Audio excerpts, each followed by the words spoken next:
Industrial production के मोर्चे पर अच्छी खबर है। सितंबर में इंडस्ट्रियल प्रोडक्शन में रफ्तार देखने को मिली है। सितंबर में आईआईपी -0.8% से बढ़कर 3.1% हो गई है।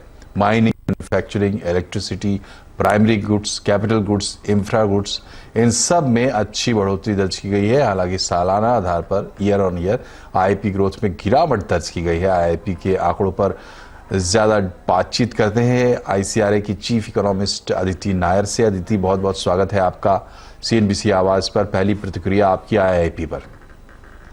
Thank you. देखिए, काफी रिलीफ है कि कम से कम कॉन्ट्रैक्शन से बाहर निकलकर एक ग्रोथ आई है, लेकिन ग्रोथ है तो थोड़ी धीमी और हमारे एक्सपेक्टेशन से तो थोड़ी कम ही है।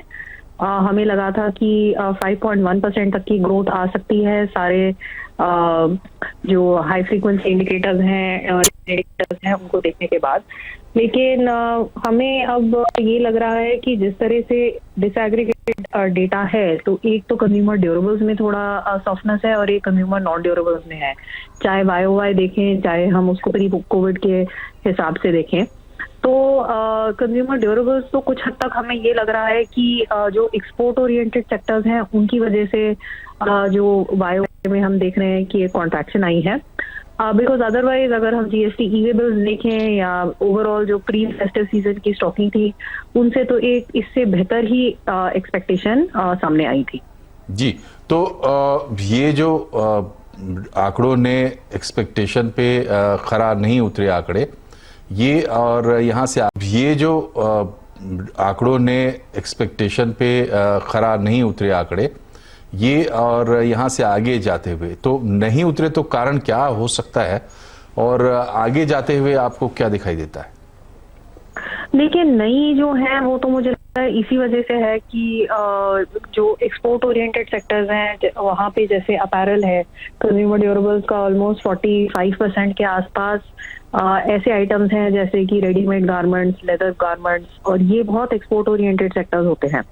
तो हमें यही लग रहा है कि शायद इन सेक्टर्स की वजह से, इनके पुअर परफॉर्मेंस की वजह से थोड़ा धीमापन आया है। हमारे एक्सपेक्टेशन से ग्रोथ कम रही है।